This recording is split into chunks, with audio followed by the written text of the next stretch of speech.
بسم اللہ الرحمن الرحیم الحمد للہ رب العالمین والصلاة والسلام علی سید الانبیاء والمرسلین وعلی آلہ الطیبین الطاہرین اللہم صلی علی محمد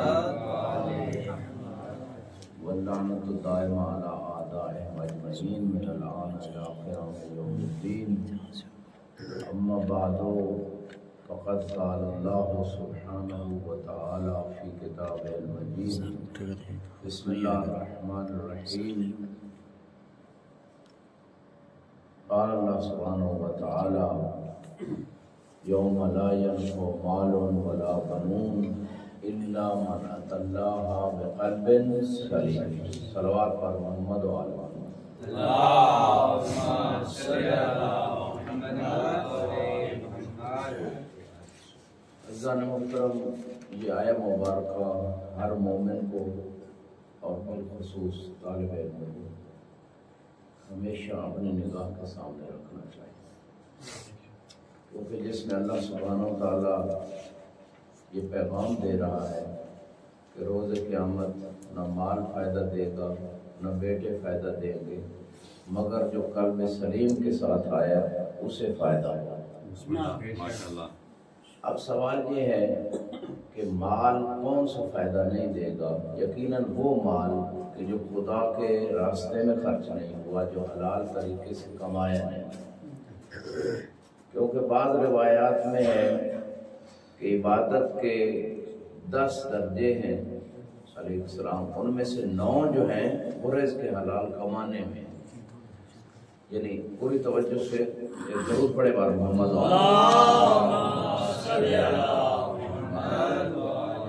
توجہ میری طرف رہے، باقی چیزیں ہوتی رہیں گی۔ تو مال جو ہے وہ فائدہ دیتا ہے، اگر رزق حلال انسان کماتا ہے تو عبادت کے 10 درجوں میں 9 درجے رزق حلال کمانے میں ہیں۔ یقیناً یہ اس مال کی بات ہو رہی ہے جو حلال طریقے سے کمایا بھی نہیں اور خدا کی اطاعت میں خرچ بھی نہیں کیا، کیونکہ روایات میں ہے انسان سے سوال ہوگا مال کہاں سے کمایا، کہاں خرچ کیا، زندگی کیسے گزاری، جوانی کیسے گزاری، یہ سوال ضرور ہوں گے۔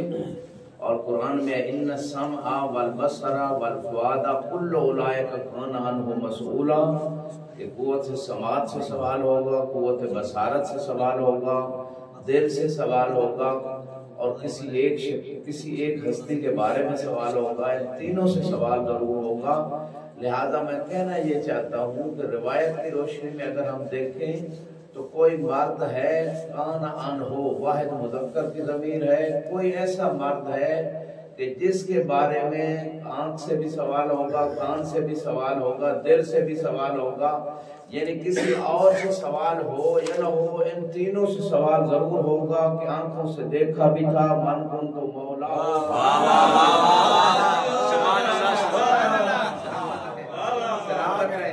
رسول کی زبان سے سنا بھی تھا، کانوں نے سنا بھی تھا، آنکھوں میں نے دیکھا بھی تھا، دل نے سمجھا بھی تھا، اور اس لیے تو کہا تھا بخیر بخیر لگا یا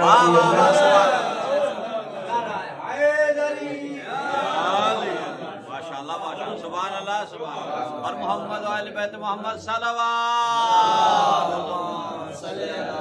محمد و آل محمد سلامت رہے۔ سبحان اللہ۔ لا ينفع مال ولا بنون الا من اتى الله بقلب سلیم، کہ روز قیامت مال فائدہ نہیں دے گا، لیکن میں نے عرض کی کہ اگر مال حلال طریقے سے کمائیں روایات کہتے ہیں فائدہ ہوگا، بہت بڑی عبادت ہے، پھر خرچ خدا کی اطاعت میں کیا جائے مال بہت بڑی عبادت ہے۔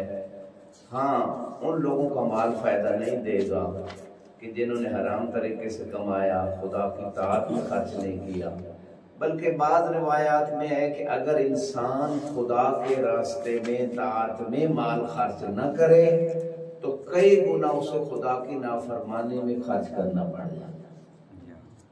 بہت سارے لوگ ہیں خمس نہیں دیتے، زکوٰۃ نہیں دیتے، اور خدا کے راستے میں خرچ نہیں کرتے، بیماریوں پہ لگ جاتے ہیں، مقدموں میں پھنس جاتے ہیں، بہت سارے ایسے خرچے ہو جاتے ہیں جس میں کوئی اجر و ثواب بھی نہیں ہے، نیکی بھی نہیں ہے۔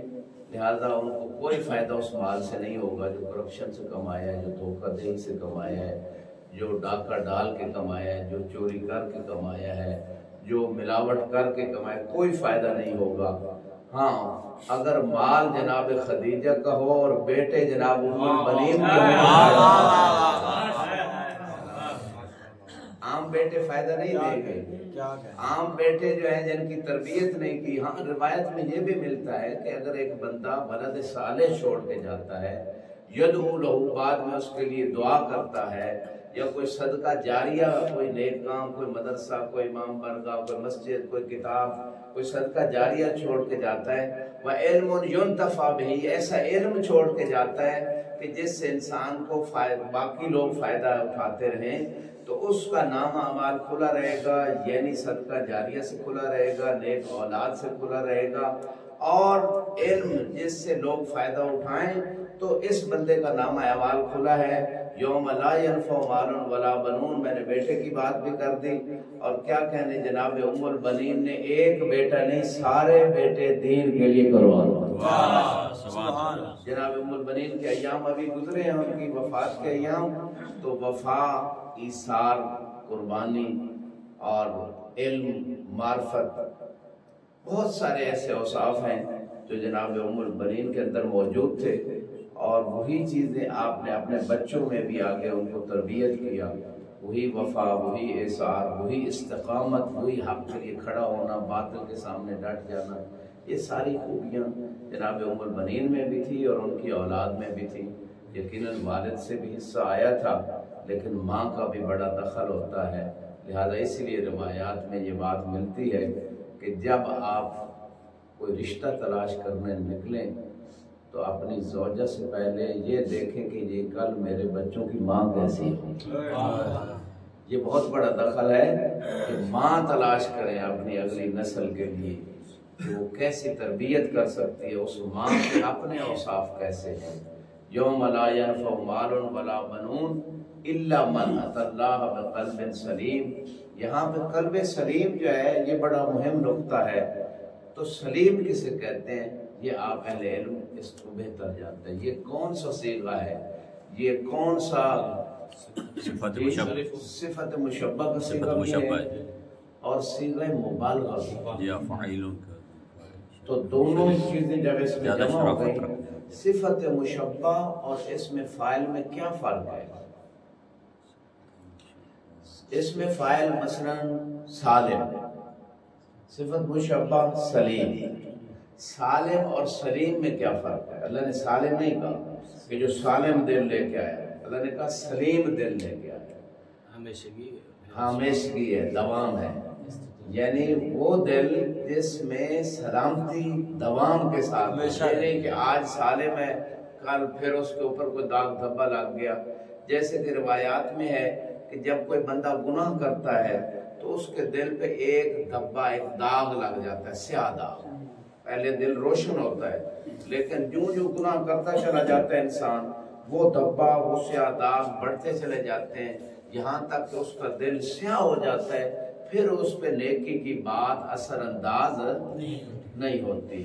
جتنا مرضی ہو واعظ نصیحت کرنے والا بلند اور باتقوا ہو، اس کی نصیحت عمل اس پہ نہیں کرتا انسان، نہ اس پہ اثر انداز ہوتی ہے، کیونکہ وہ دل مردہ ہو جاتا ہے، وہ ضمیر کی آواز ختم ہو جاتی ہے۔ جیسے کہ مولا کا ایک خطبہ کربلا کے اندر ہے کہ کیا وجہ ہے کہ میری نصیحت آپ لوگوں پہ اثر انداز نہیں ہو رہی۔ امام نے خود یزیدیوں سے خطاب کیا اور ان کو وجہ بھی بتا دی، فرمایا استحوذ علیکم الشیطان وملئت بطونکم من الحرام، دو وجہ سے میری نصیحت عمل نہیں کر رہی، تمہارے اوپر اثر انداز نہیں ہو رہی۔ ایک یہ کہ تمہارے اوپر شیطان مسلط ہو چکا ہے، اور دوسری وجہ تمہارے پیٹ حرام سے پر ہے۔ یہ دو وجہ ہے کہ نصیحت، اور اسی طرح اس لیے بھی نصیحت اثر انداز نہیں ہوتی کہ جب گناہ زیادہ کیے جائیں اور دل سیاہ اور مردہ ہو جائے تو پھر انسان کے اوپر جو ہے وہ نصیحت اثر انداز نہیں ہوتی۔ ایک درود پڑھے بار محمد و آل محمد۔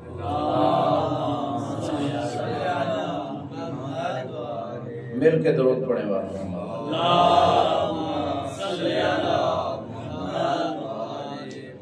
اچھا اب کل قلب سلیم جو ہے، خدا نے ہمیں قلب سلیم دیا تھا. جب ہم دنیا میں آئے تھے ہمارا دل ہر قسم کے گناہ سے پاک تھا، اور ہمارا دل ہر قسم کے بد عقیدے سے بھی خالی تھا.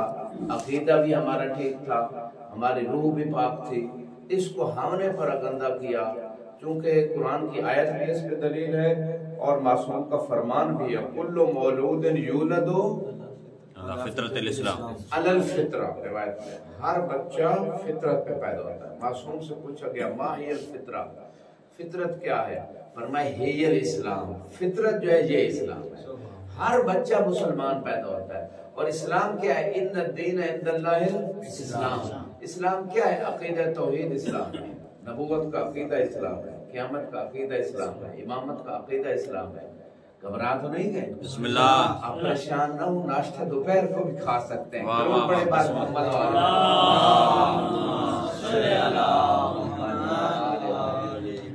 لہذا انسان فطرت سلیمہ لے کے دنیا، ہر انسان. آگے روایت کہتی ہے وَأَبَوَاهُ يُهَوِّدَانَهُ وَيُمَجِّسَانَهُ وَيُنَصِّرَانَهُ. اس کے والدین اسے یہودی بنا دیتے ہیں، وہ تو مسلمان پیدا ہوتا ہے. اس کے والدین اسے مجوسی بنا دیتے ہیں، اس کے والدین اسے نصرانی بنا دیتے ہیں. اس کا مطلب ہے والدین اور معاشرہ یہ بچے کی فطرت سلیمہ کو خراب کرتا ہے. بلتستان گلگت میں شاید ابھی بھی جرائم کی شرح میرے خیال میں 0 ہے یا بہت کم ریشو ہو گئی. یعنی تھانے کچہری میں کوئی جا کے رپورٹیں روز جا کے لوگ نہیں تھانے میں لکھواتے ہیں، ایسا یا نہیں؟ آپ کو تو زیادہ پتا ہے، مجھ سے پوچھ رہے ہیں، مجھے پتا ہے، آپ کو بھی تو پتا ہونا چاہیے. ایسا ہے یا نہیں کہ تھانے روز بھرے ہوتے ہیں کہ آج FIR درج کروانے 100 بندہ آیا ہے؟ نہیں ہے نا. تو وہ جو ریشو کم ہے بلتستان گلگت میں، اس کی وجہ یہ ہے کہ دینی تربیت اور دین پہ عمل. اسی طرح باقی بعض علاقوں میں بھی تو ریشو تھانے کچہریاں وہاں بھرتی ہیں جہاں روحانی تربیت نہیں ہے، جہاں اصلاح نہیں ہے. تو مقصد کہنے کا یہ ہے کہ یہ جو قلب سلیم خدا نے دیا، قرآن میں بھی یہ بات ہے، قرآن میں بھی ہے الستو بربکم، الستو بربکم. عالم ارواح، عالم ذر میں اللہ نے تمام بنی آدم سے ایک اقرار لیا، ان کو معرفت بھی دی، اقرار بھی لیا، اپنی ربوبیت کا اقرار، آخری رسول کی رسالت کا اقرار اور 12 ائمہ کی امامت کا اقرار کروایا. الستو بربکم قالوا بلا. بلا کیا مطلب؟ بلا جی آپ ہی ہمارے رب ہیں. یعنی خدا کو اپنا پروردگار ماننا، خالق و رازق ماننا، خدا ہمارے نظام کو چلا رہا ہے، تمام امور اسی کے ہاتھ میں، ہمیں پریشان ہونے کی ضرورت نہیں. لوگوں کا آج کسی بڑے افسر سے، کسی منسٹر سے تھوڑا بہت تعلق بن جائے تو وہ سمجھتے ہیں میرے مسئلے تو حل ہیں. بھائی یہ دنیا کے بندے کے پاس کیا قدرت ہے؟ آپ کا تعلق اس ہستی سے ہونا چاہیے جس کے ہاتھ میں دنیا بھی ہے، آخرت بھی ہے، ہر مسئلے کا حل بھی ہے. ان اللہ علی کل شیء قدیر. جس بندے کا تعلق مضبوط اللہ سے بن جائے پھر اسے پریشان ہونے کی ضرورت کیا ہے؟ سبحان اللہ. لہذا اللہ نے جو ہمیں قلب سلیم دیا ہے، اور پھر خدا نے یہ بھی کہا ان تقولوا کے بعد میں جب میرے پاس واپس آؤ، میں نے قلب سلیم آپ کو دے دیا، عقیدہ ٹھیک دیا، آپ کی روح کو پاک رکھا، گناہوں سے پرگندہ روح نہیں دی آپ کو، یہ امانت ہے آپ کے پاس. اور جب میرے پاس آؤ یہ نہ کہنا کہ ہمارے آبا و اجداد ایسے تھے اور ہم بھول گئے تھے. یہ میں نے آپ کو ساری بات سکھا دی. اور دنیا میں جب بچہ آتا ہے وہ فطرت سلیمہ لے کے آتا ہے. اب اگلا سوال یہ ہے، مختصر بس آج کے اس موضوع پہ اگلی بات یہ ہے کہ وہ کون سے گناہ ڈیلی ہم کر رہے ہیں. ایک یہ ہے کہ کچھ گناہ ہوتے ہیں سال بعد یا ہفتے بعد، 2 ہفتے بعد. مثلا ایک بندہ داڑھی منڈواتا ہے مثال کے طور پہ، 2 ہفتے بعد ممکن ہے ہفتے بعد منڈواتا ہوگا. کئی لوگ تو روز موڑتے ہیں، ٹھیک ہے. وہ کئی لوگ ظاہر بھی آتے ہیں تو اس وقت بھی وہ داڑھی جناب تازہ مونڈ کے مولا کے حرم جاتے ہیں. حالانکہ داڑھی منڈوانا حرام ہے فقہ جعفریہ. اور سابقہ امتوں میں سے بعض امتوں پہ عذاب جو آیا تھا وہ کیوں آیا تھا کہ وہ داڑھی منڈواتے تھے اور مونچھیں بڑی رکھتے تھے. یہ بعض امتوں پہ اس وجہ سے عذاب آ گیا. تو یہ داڑھی زینت ہے. علل الشرائع میں ایک روایت ہے آدم علیہ السلام کی شروع میں داڑھی نہیں تھی، ایک دن اچانک داڑھی آ گئی. تو انہوں نے سوال کیا پروردگار یہ کیا ہے؟ کہا یہ میں نے مردوں کے لیے زینت کرا ہے۔ بسم اللہ۔ یعنی جو مرد ہوگا اس کی داڑھی ہوگی، جو عورتوں کے مشابہ ہونا چاہتا ہے وہ داڑھی بڑھوا لے گا۔ اور عباس مراجی آج کے درس کارج میں یہی پڑھا رہے ہیں درس کہ تشبہ بالنساء، اگر کوئی مرد عورت جیسا بننا چاہے تو یہ فعل حرام کر رہا ہے۔ یعنی آج دنیا میں یہ صورتحال ہو رہی ہے کہ عورتیں مردوں جیسی بن رہی ہیں اور مرد عورتوں جیسے بن رہے ہیں۔ بھائی اللہ کی تقسیم پہ راضی ہو جاؤ، اللہ نے جو فیصلہ کیا ہے وہ بہتر ہی کیا ہے۔ اس لیے مولا علی نے جو 1400 سال پہلے میسج دے دیا تھا، رضینا بقسمت الجبار فینا لنا علم ولی آدائنا مالو، کہ ہم رب جلیل جبار کی تقسیم پہ راضی ہیں کہ اللہ نے ہمارے دشمنوں کو تو مال دے دیا، ہمیں علم عطا کر دیا۔ سبحان اللہ۔ ٹھیک ہے نا؟ اس کا مطلب ہے علم زیادہ ویلیویبل ہے، علم کی پاور ہے، علم کی طاقت ہے، علم میں کمال ہے۔ علم یرفع اللہ الذین آمنوا منکم والذین اوتوا العلم درجات۔ جو درجے بلند ہیں ہوتے ہیں مومنوں کے ہوتے ہیں اور جنہیں علم عطا ہوا ہے۔ تو لہذا یہ جو بات ہے یہاں پہ قلب سلیم کی بات میں کر رہا ہوں ابھی تک، تو وہ کون سی ایسی چیزیں ہیں جو دل کی اس پاکیزگی، اس سلامتی کو نقصان دیتی ہیں، تھوڑا تھوڑا نقصان، جیسے خدا نخواستہ کسی کو جگر کا وائرس ہو جائے۔ یہ جو جھرکان کی بیماری پاکستان میں تو بہت عام ہے، پتہ نہیں انڈیا کی کیا صورتحال ہے، انڈیا والا اگر کو بیٹھا ہے تو بتا سکتا ہے۔ تو جی ہے وہاں بھی خطرناک صورتحال ہے، وہاں ٹھیک ہے، پاکستان میں کیوں ہے زیادہ؟ ایک تو تلی ہوئی چیزیں بہت کھاتے ہیں، یہ جگر کے لیے نقصان ہے، مسالے دار اور تلی چیزیں۔ دوسرا پانی اکثر خراب ہو گیا، یہ گٹر سسٹم جب آیا نا وہ سارا سرایت کر گیا نیچے پانی میں، تو وہ سارے جراثیم وہ اندر جا رہے ہیں، اور اس طرح سگریٹ چائے یہ بھی اثر انداز ہوتی ہیں، اور پھر یہ کوکنگ آئل یہ بھی زہر ہے، جتنی یہ ڈبہ پیک چیزیں پیپسی سیون اپ یہ سب زہر ہیں اور صحت کو آہستہ آہستہ ڈیمیج کر رہی ہیں۔ پچھلے زمانوں میں اتنی مرضیں نہیں ہوتی تھی، اس زمانے میں کیوں بڑی خوراک غلط کھا رہے ہیں ہم لوگ، اس سے بہتر نہ کھائیں۔ آپ کھجور سے ناشتہ کر لیں روٹی کے ساتھ، کوئی ہلکا سا دودھ کہیں سے مل سکتا ہے خالص، ڈبہ پیک نقصان دہ، تو یہ آپ کم کھا لیں لیکن صحیح خالص چیز کھا لیں۔ بے شک جتنی ہم چیزیں کھا رہے ہیں یہ ہماری صحت تباہ کر رہی ہے، پھر بعد میں لاکھوں روپے صحت پہ بھی لگائیں، زندگی بھی عذاب۔ علا کل حال قلب سلیم کی بات ہو رہی ہے، یہ تو جسم سلیم تھی نا، وہ اس کے حوالے سے تھوڑی سی میں نے بات کی۔ العقل السلیم فی مقولہ مشہور ہے، العقل السلیم فی جسم سلیم، کہ جسم صحیح و سالم ہوگا عقل بھی کام کرے گی۔ اگر چونکہ عقل کے جو نوکر ہیں، جو آلات ہیں، جو وسائل ہیں جس کے ذریعے وہ عقل کام کرتی ہے وہ جسم ہے، تو جسم بھی بیمار ہو جائے تو عقل کیسے اکیلی کام کر سکتی ہے؟ یہ چیز ہے۔ تو جیسے عقل ہیڈ ہے اور ایک ادارہ ہے یا ایک ملک ہے، اس کا ہیڈ جو ہے نا، اس کے سارے جتنے ارکان ہیں وہ سب مریض ہیں، ہاسپٹل میں پڑے ہیں، تو وہ اکیلا کیا کر سکتا ہے؟ یہی کام عقل سلیم کی جسم سلیم۔ تو ہماری بات ہے قلب سلیم۔ ایک کتاب قلب سلیم آپ نے پڑھی ہے کبھی؟ کتاب ہے جی دستگیر صاحب، ہاں اتنا دستغیب کو دستغیب کیوں کہتے ہیں؟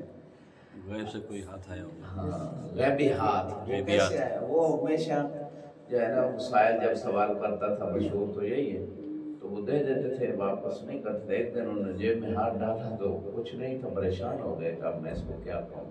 یہ دیکھیں علماء کی سیرت، سبحان اللہ۔ تو غیب سے ہاتھ آیا، انہوں نے ان کو پیسے دیے، انہوں نے دے دیے۔ بھائی یہ ان کا چونکہ ان کا کرم اور ان کا اخلاص اور ان کو جو دکھ ہو رہا ہے کہ میں سائل کی حاجت پوری نہیں کر رہا، تو خدا نے یہ کرامت ان کو عطا کی تھی۔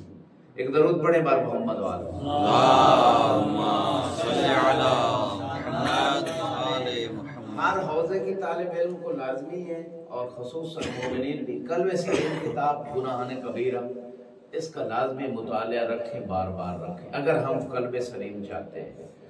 اور ایک طلبہ کے لیے تو بہت ہی زبردست کتاب ہے جامع السعادات، علم اخلاق۔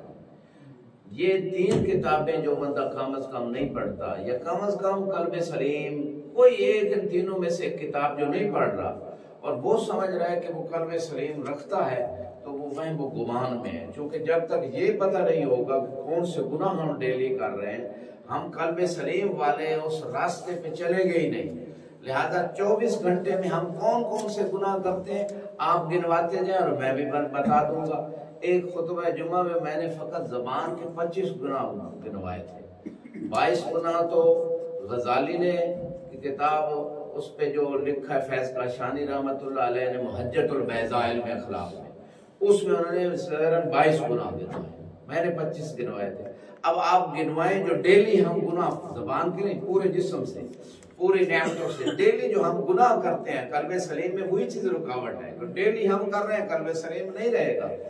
تو خدا چاہ رہا ہے جیسی میں نے امانت دی ہے ویسے مجھے لوٹانا چاہیے، اور جو ممبر پہ آئے اس بندے کا قلب سلیم ہونا چاہیے، ورنہ وہ گمراہ کرے گا، ورنہ وہ ضال و مضل رہے گا، اور وہ سمجھ رہا ہوگا خدا کے قریب ہو رہا ہے، الٹا وہ خدا سے دور ہو. تو یہ خطباء و مبلغین کے لیے بنیادی چیز فن خطابت کے ساتھ ساتھ روحانی طہارت بہت ضروری ہے.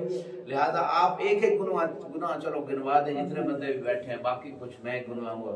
مل کے درود پڑھے بار محمد اللہم صلی علی محمد و آل. کون کون سے گناہ ڈیلی ہوتے ہیں؟ جھوٹ ہوتا ہے، جھوٹ مثلا معاشرے میں ایک عمومی سی چیز ہے، جھوٹ تو عادی ان کے لیے ہے. ریا ہوتا ہے، جی غیبت، ہاں غیبت بھی غیبت سننا بھی اور کثرت کرنا بھی. کثرت دو گناہ ہوگا. حسد عادی گناہ ہو گیا دنیا میں. چاپلوسی، خوشامد، یہ بھی ایک گناہ موجود ہے. اور تہمت گالی تو بھی ہے. تہمت کا گناہ بھی 6 ہو گئے. تہمت اور بہتان میں فرق ہے، بہتان الگ ہے، تہمت الگ ہے. جی توہین مومن کرنا یہ بھی عادی سے گناہ ہو گیا. بہتان بھی گالی گلوچ کا بھی ہو گیا. یہ بھی معاشرے میں اب عام ہو گیا. اب تو پچھلے زمانوں میں کسی شہر میں ایک جگہ وہ منڈی ہوتی تھی، کوئی وہ اڈا بناتے تھے. اب تو تقریباً اکثر جو ہے لوگ وہ اڈے انہوں نے بنا لیے نیٹ پہ کہ فحاشی اور یعنی بے حیائی لوگوں کو دعوت دی جا رہی ہو، کوئی اس کو عیب نہیں سمجھتا. اور جیسے کہ آخری زمانے کی علامات میں سے ایک علامت رسول خدا نے اور احمد صلی نے اللہ کی ہے، صلی علی محمد و آل کہ محمد. لوگ معروف کو منکر سمجھیں گے اور منکر کو معروف سمجھیں گے. تو یہ حالات ہو چکے ہیں. تو یہ ہے. اور گانا سننا یا گانا بھی، جھوٹی گواہی دینا، مثلا والدین کی نافرمانی اور والدین کو اذیت، باقی مومنین کو اذیت دینا. یہ اذیت دینے کا گناہ بہت ہے. گھر میں بھی بچے والدین کو، والدین بچوں کو، ادھر ادھر پڑوس، رشتہ دار، دوست احباب، اذیت کے ہزارہ طریقے ہیں. فقط اذیت کے موضوع پہ آپ پورا ایک لیکچر تیار کریں تو کر سکتے ہیں آیات اور روایات کی روشنی میں. اور اذیت جو ہے یہ بیہیویئر، رویوں سے، آپ کے لہجے سے، آپ کے الفاظ کے چناؤ سے، بعض اوقات یہ اذیت جو ہے ہزارہ اس کے تصرفات اذیت کے. جی نشہ کرنا، جی نشہ کرنا بھی، وعدہ خلافی بھی. جی بالکل. ظلم زیادتی کی 1000 قسمیں، صرف پاکستان نہیں، یعنی پاکستان میں تو سارے پائے جاتے ہیں اس کے مسائل. ہاں جی، ظلم زیادتی کے بھی مراتب ہیں، مراتب سارے پائے جاتے ہیں. ہاں، یعنی لوگوں کی آزادی سلب کر لینا، لوگوں کو بولنے نہ دینا، لوگوں کو شریعت کے مطابق نہ چلنے دینا، ایسے قوانین بنانا کہ جو شریعت کے خلاف ہو. تو بہت ساری وہ تو چیزیں ہیں. ظلم و زیادتی یعنی ایک عام مفہوم ہے، اس کے نیچے بہت سارے مصادیق ہیں. جی تو یہ میرے خیال میں تقریباً 14 گناہ میرے خیال میں ہوئے ہیں. جی حرام نگاہ کا گناہ بہت عام ہو گیا، یعنی سڑکوں پہ بھی، بازاروں میں بھی، اور اس کے علاوہ جو میڈیا سامنے ہر بندے کے ہے. تو یہ حالانکہ قرآن نے کہا قل للمؤمنین یغضوا من ابصارہم ویحفظوا فروجہم ذلک ازکی لہم ان اللہ بما یعملون خبیر. تو اسی طرح قل للمؤمنات یغضضن من ابصارهن ویحفظن فروجهن، تو یہ جو قرآن نے کہا ہے کہ اپنے نگاہیں نیچی رکھیں، اس پہ عمل کرنے والے لوگ بہت کم ہیں جی۔ اور مثلا نگاہ کے گناہ ہو گئے، کان کے گناہ آپ نے بیان کر دی، سوء ظن ہے، مثلا سوء ظن، تکبر عام سے گناہ، بعض روایت جی غرور و تکبر جی۔ غرور ویسے کہتے ہیں دنیا کے اندر کھو جانا، یعنی دنیا کے دھوکے میں آنا۔ غرور کا عربی میں یہ معنی ہے، لیکن ہمارے اردو میں غرور معنی تکبر کا کیا جاتا ہے جی۔ تو یہ 19 گناہ تقریباً ہو گئے، اور وہ جھوٹی گواہی کا گناہ شاید گنا ہے کہ نہیں، کسی کا مال جی غصب کرنا، مال غصب کرنا، کسی کا مال غصب کرنا جی، سود تو عام ہو چکا ہے، چوری کرنا کا گناہ اسی طرح سے، یعنی جو ڈیلی کے گناہوں میں ہوتے ہیں۔ میں اب چلو ایک ترتیب سے دوبارہ چیزیں بتا دیتا ہوں۔ مثلا جب انسان صبح اٹھتا ہے تو بعض لوگ اٹھتے ہی نماز ہی نہیں پڑھتے، یہ پہلا گناہ ہے۔ اچھا کچھ پڑھتے ہیں یا جو نہیں پڑھتے، دوسرا گناہ یہ کرتے ہیں کہ پانی میں اسراف کرتے ہیں۔ کس میں اسراف کرتے ہیں؟ وضو میں، غسل میں، منہ دھونے میں، برتن دھونے میں، بہت سارے کپڑے دھونے میں پانی میں اسراف۔ اور قرآن میں ان اللہ لا يحب المسرفین، اسراف کا اگرچہ وہاں معنی ہے یعنی اپنے اوپر ایسی زیادتی کرنا کہ خدا کی طاعت سے باہر نکلنا، وہ اسراف ہے، لیکن یہ اسراف پانی میں بہت زیادہ ہے۔ اچھا پھر وقت ضائع ہے، یہ عام گناہ ہے، عام گناہ ہے۔ قرآن میں سورہ مومنون میں ہے قد افلح المؤمنون الذین هم فی صلاتهم خاشعون والذین هم عن اللغو معرضون، لغو فضولیات۔ کچھ لوگ باہر گلیوں میں پہلے گپے پر لگاتے تھے، بیٹھتے تھے، مثلا فضول ٹائم ضائع، ابھی بھی کچھ بزرگ بیٹھے ہوتے ہیں فضول۔ چلو ملنا مومن کے وہ ایک الگ بات ہے، زیارت کی نیت اچھی بات ہے، ثواب ہے، لیکن ویسے بیٹھ کے فضول گپے لگا رہے ہیں، ٹائم ضائع زندگی کر رہے ہیں۔ چلو ریٹائر بھی ہو گئے، اس کے بعد بھی آپ کوئی ایسا کام کریں، نیکی کا کام، مطالعہ کریں، لوگوں کو خدمت کریں، یعنی اپنی آخرت بنائیں۔ لوگ سمجھتے ہیں ریٹائر ہو گئے بس ختم۔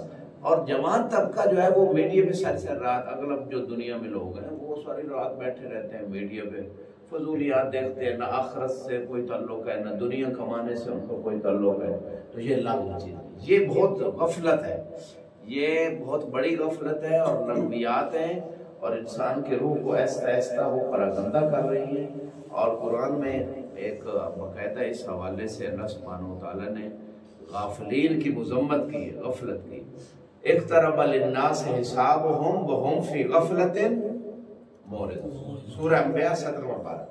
بسم اللہ کے بعد اللہ کہہ رہے ہیں لوگوں کا حساب قریب ہے، اور وہ کیا ہے؟ غفلت میں پڑے ہوئے ہیں۔ تو یہ غفلت بہت بڑا ہے، یہ زندگی سرمایہ ہے انسان کے پاس، اس سرمایہ کو انسان ضائع کر رہا ہے، تو غفلت ہو گئی۔ پھر یہی زندگی کا وقت ضائع کرنا ہے، غفلت، لغویات میں وقت ضائع کرنا، کوئی مقصد نہ ہونا زندگی کا۔ بہت سارے لوگ ہیں ان کی زندگی کا کوئی مقصد نہیں، حتیٰ طالب علم بھی بہت سارے ایسے ہیں ان کو پتہ نہیں کہ ہمیں کہاں پہنچنا ہے، چل رہے ہیں بس، سب چل رہے ہیں، ہم بھی چل رہے ہیں۔ بھائی کوئی معین کر لیں، مثلا میں نے فلاں مرحلے تک مدرس بننا ہے، فلاں یا خطیب بننا ہے، یا کوئی مؤلف بننا ہے، یا کوئی مثلا کوئی مجتہد بننا، کوئی مقصد معین کریں، اس مقصد منزل تک پہنچنے کے لیے کیا کیا چاہیے، کتنا عرصہ چاہیے، کتنی محنت دینی چاہیے، کیا نظم و ضبط چاہیے، وہ طے ہونا ضروری ہے۔ اگر نہیں کریں گے، چلتے رہیں گے، پتہ نہیں پہنچیں گے منزل پہ، نہیں، یہ بھی نہیں پتا۔ تو یہ تعین ضروری ہے، کتنا ٹائم مجھے رہنا ہے حوضے میں، مثلا کتنا عرصہ مجھے کہاں تک پہنچنا ہے، یہ تعین منزل ضروری ہے، اس کے علاوہ نہیں۔ اوصیکم بتقوی اللہ و نظم امورکم، آخری نصیحت مولا نظم امور، جو طالب علم امور اس کے منظم ہیں، 24 گھنٹے کے ٹائم ٹیبل، اتنے بجے اٹھنا ہے، اتنے بجے سونا ہے، اتنے بجے کھانا ہے، اتنے بجے پڑھنا ہے، مطالعہ مباحثہ ہے، وہ تھوڑا منتظر بھی ہونا، تھوڑا اس کی صلاحیتیں کم بھی ہوں، پھر بھی وہ آگے بڑھ جائے گا۔ وہ کچھوا اور خرگوش والی آپ سنیے، کچھوا کیوں آگے بڑھ گیا خرگوش سے؟ تسلسل اور نظم کے ساتھ، یہ نہیں کہ ایک دن تو بڑی دوڑ لگا لی اور دوسرے دن پورا ٹائم ہی ضائع کر دیا۔ تو اس چیز پہ آپ نگاہ کریں۔ ٹائم کیا ہوا ہے مجھے بتا دیجیے۔ 47 منٹ ہو گئے۔ 10 بج گئے، تھوڑا سا ٹائم اور درود پڑھے بار محمد اللہم صلی علی محمد و آل محمد۔ یہ مختصر سی اجمالی بات میں نے کر دی قلب سلیم کے حوالے سے۔ کوشش ہم نے کرنی ہے روحانی طہارت کو جتنا بچا لیں، اور پھر اگر خدا نخواستہ خراب ہوئی ہے توبہ نصوح کے ذریعے اس کو دوبارہ کریں۔ ان اللہ یحب التوابین ان اللہ یحب المتطہرین۔ طہارت روحانی ہو یا جسمانی، خدا پسند کرتا ہے، اور خدا کی محبت کے بغیر یہ قلب سلیم نہیں آ سکتا۔ خدا کی محبت ضروری ہے، اہل بیت کی محبت خدا کی محبت کی وجہ سے ہے، اور یہ محبت جو ہے خدا کی، یہ مومن کے دل میں جب تک شدید ترین محبت نہیں آتی مومن کامل نہیں بنتا۔ یہ قرآن کہہ رہا ہے الذین آمنوا اشد حبا للہ، جو صحیح ایمان لوگ ہوتے ہیں وہ خدا سے کیا کرتے ہیں؟ شدید، اشد، شدید بھی نہیں، اشد۔ اشد کون سا صیغہ ہے؟ کون سا صیغہ؟ اشد، اشد اس میں تفضیل ہے، اس میں تفضیل ہے، سپرلیٹو ڈگری، آخری مرحلے تک محبت خدا کی۔ اور ہمارے دلوں میں جو ہمارے قلب سلیم نہیں نہ رہے، ہمارے معاشرے کی وجہ سے، غفلت کی وجہ سے، روزانہ کے گناہوں کی وجہ سے قلب سلیم نہیں رہے ہمارے، جب نہیں رہے تو خدا کی محبت بھی ایسا اگر تھی شروع میں تو وہ چلی گئی۔ محبت بھی نہیں ہے، میں یہ کہہ رہا ہوں بہت کم لوگوں کے دلوں میں بہت کم محبت ہے صحیح، میں یہ کہتا نہیں ہے مومن ورنہ کیسے ہوتے، لیکن درجہ ضعیف ہے محبت کا۔ اگر محبت کا درجہ کمی ہو نا تو نماز شب سردیوں میں اٹھنے میں مشکل نہ ہو، انسان فوراً نفس ہمارا سے کہے کہ بھئی تو مجھے سلانا چاہتا اور اللہ کی محبت مجھے جگانا چاہتا۔ طالب علم کو کے لیے لازمی ہے نماز شب، اگر کسی وجہ سے قضا ہو جائے قضا کر کے پڑھے ضرور، پھر وہ روحانی سفر پہ پرواز کرے گا، پھر وہ قلب سلیم کی طرف آئے گا۔ خدا کی محبت، اور بعض احادیث قدسیہ میں ہے کہ اگر کسی کے دل میں ذرہ مثقال ذرہ برابر بھی دنیا کی محبت، دنیا کی محبت سے یہ مراد نہیں کہ آپ کھانا پینا چھوڑ دے نا، یعنی ایک طرف دنیا ہے دوسری طرف اللہ کا حکم ہے، وہ دنیا چھوڑنی ہے جو اللہ سے دور کر رہی ہے، وہ دنیا چھوڑنی ہے جو اللہ کے حکم کے مخالفت میں لے جا رہی ہے۔ باقی دنیا مزرعۃ الآخرہ ہے، آپ رزق حلال کماتے ہیں تاکہ آپ اپنے بچوں کو، خود اپنی صحت کو، ہر چیز کو بحال رکھیں، خدا کی اطاعت کریں، یہ تو مزرعۃ الآخرہ ہے، یہ تو عبادت ہوگی۔ یعنی وہ دنیا کہ جو ایک طرف اللہ کی رضا ہے دوسری طرف انسان کی خواہش ہے کہ نہیں اللہ کی رضا کو چھوڑو، یہ دنیا خطرناک۔ خدا فرماتا ہے جس کے دل میں ذرہ برابر مثقال ذرہ بھی دنیا کی محبت ہوئی، میں اسے کم سے کم سزا یہ دوں گا کہ اس کے دل سے اپنی مناجات کی لذت کو اٹھا دے۔ اللہ اکبر، مناجات۔ مولا امام زین العابدین ان کی اللہم صلی علی محمد و آل محمد، ان کی 15 مناجات مفاتیح الجنان میں ہیں۔ کون کون سی ہیں مطلب مناجات؟ نجوہ ہوتا ہے سرگوشی، سرگوشی ہوتی ہے محبوب سے ہوتی ہے جو بڑے ایستا ایستا بات کرنا اور کسی تیسرے کو پتہ بھی نہ چلے، ٹھیک ہے نا۔ خفیہ میسج جیسے لوگ کرتے ہیں، میسج تو خفیہ نہیں لیتے، وہ واٹس ایپ وہ سارا کچھ وہ ان کے ریکارڈ میں جا رہا ہے، وہ لیک بھی بعد میں ہو جاتا ہے، خفیہ کوئی چیز نہیں، اللہ کے ساتھ سرگوشی ہوتی ہے۔ تو یہ سرگوشی جو ہیں یہ امام نے 15 بتائی ہیں، کون کون سی ہیں اگر کسی کو کوئی یاد ہے؟ مناجات شاکرین، تائبین، خائفین، ذاکرین۔ تو یہ جو مناجات ہیں ان کو کر کے دیکھیں، اگر آپ کو روحانی سکون اور لذت محسوس ہو تو شکر خدا ادا کریں، اور اگر نہ ہو تو پھر سمجھیں قلب سلیم نہیں رہا۔ وہ ڈاکٹر بھی تو ٹیسٹ کرواتے ہیں نا، پہلے بندہ جاتا ہے مریض کہتا ہے جی یہ ٹیسٹ کروا لیں، مرض کی تشخیص، پھر علاج کرتے ہیں، پرہیز بھی کراتے ہیں۔ اسی طرح ہمیں پہلے اپنے مرض کا خود جو ہے نا تشخیص کرنی ہے کہ مرض ہے، قلب سلیم نہیں رہا، لہذا اب مجھے روزانہ خود محاسبہ کرنا ہے کہ میں ڈیلی کہاں غفلت کر رہا ہوں، کون سے گناہ ہو رہے ہیں، حقوق العباد کے حوالے سے، حقوق اللہ کے حوالے سے۔ نماز میں خضوع خشوع کی کوشش بھرپور کریں۔ نماز کے عالم میں اگر آپ کا ذہن صافی ہو کہ خدا کی طرف متوجہ ہے اور ان آیات اور ان اذکار کی طرف متوجہ ہے تو پھر بھی شکر خدا ادا۔ اگر نماز میں بھی ادھر ادھر ذہن بھاگ رہا ہے تو پھر بھی قلب سلیم میں اتنی مشکل ہے۔ یہ وہ ٹیسٹ ہے قلب سلیم کو چیک کرنے کے، مختلف ٹیسٹ ہوتے ہیں، قلب سلیم ہے یا نہیں ہے. آپ جس مرحلے عمر میں ہیں آپ کے لیے پھر بھی آسانی. جتنی جتنی عمر بڑی ہوتی چلی جاتی ہے یہ مشکلیں بڑھتی چلی جاتی ہیں. ساری مشکلیں عمر کی وجہ سے آتی ہیں. جی جی بے شک بے شک. اگر یہ عمر انسان کی جو ہے شروع سے قلب سلیم والی ہوتی تو اتنی مشکلیں نہ آتی.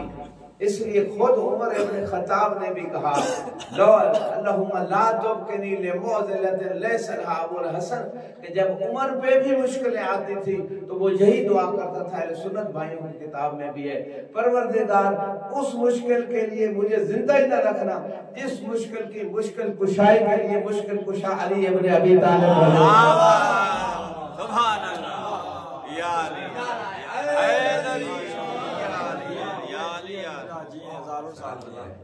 خدا آپ لوگوں کی توفیقات خیر کا اضافہ فرمائے اور ہم سب کو علم و عمل کی دولت سے مالا مال فرمائے اور ہمیں اس نجف جیسی نعمت سے بھرپور استفادہ کرنے کی توفیق فرمائے اور ہماری نسلوں میں بھی پروردگار علم و عمل کی دولت کو باقی رکھے. امام زمانہ علیہ السلام کے ظہور میں تعجیل فرمائے. ہمارے امام کو ہم سے راضی فرمائے. ہم سے روزانہ جو کوتاہیاں ہوتی ہیں جن کی وجہ سے امام علیہ السلام کو اذیت ہوتی ہے پروردگار ہماری ان غلطیوں کو معاف فرمائے. ہمیں امام کی جو دعائیں خاص ہے ہمیں بھی اس دعا میں شامل فرمائے. ہمیں رزق حلال عطا فرمائے. ہمارے اندر شرح صدر عطا فرمائے. ہماری زبانوں میں زیادہ تاثیر پیدا فرمائے. ہمیں اہل بیت کے دین کامل کو سمجھ کے پوری دنیا میں پہنچانے کی توفیق عطا فرمائے. ہمارے تمام مرحومین کے درجات کو بلند فرمائے. جن لوگوں نے ہمارے ذمہ دعائیں لگائی ان کے حاجات کو پورا فرمائے. ہمیں قلب سلیم عطا فرمائے. ہمیں تمام گناہوں سے بچنے کی توفیق عطا فرمائے. ہمارے دلوں میں اپنی شدید ترین محبت پیدا فرمائے. ہم تیری محبت میں ہمیشہ تیری طاعت میں تیرے شکر میں تیرے ذکر میں رہیں. پروردگار حق محمد و آل محمد علماء اعلام کا سایہ ہمارے سروں پہ قائم و دائم فرما. شیعہ حیدر کرار کی محافظت فرما. خصوصاً پارا چنار کے مومنین جو مشکلات میں مبتلا ان کی مشکلات کو دور فرما. لبنان کے مومنین فلسطین کے مظلوموں کی مدد فرما. ملک پاکستان کو دن دگنی رات چوگنی ترقی عطا فرما. اندرونی بیرونی دشمنوں سے ان کے اس ملک کی حفاظت فرما. سنی شیعہ کو مل کے اسلام دشمن طاقتوں کا مقابلہ کرنے کی توفیق عطا فرما. سب کے مرحومین کے اصالِ ثواب کے لیے ایک مرتبہ سورہ فاتحہ مع الصلوات علی محمد و آل محمد. اللہم صلی علی محمد و آل محمد.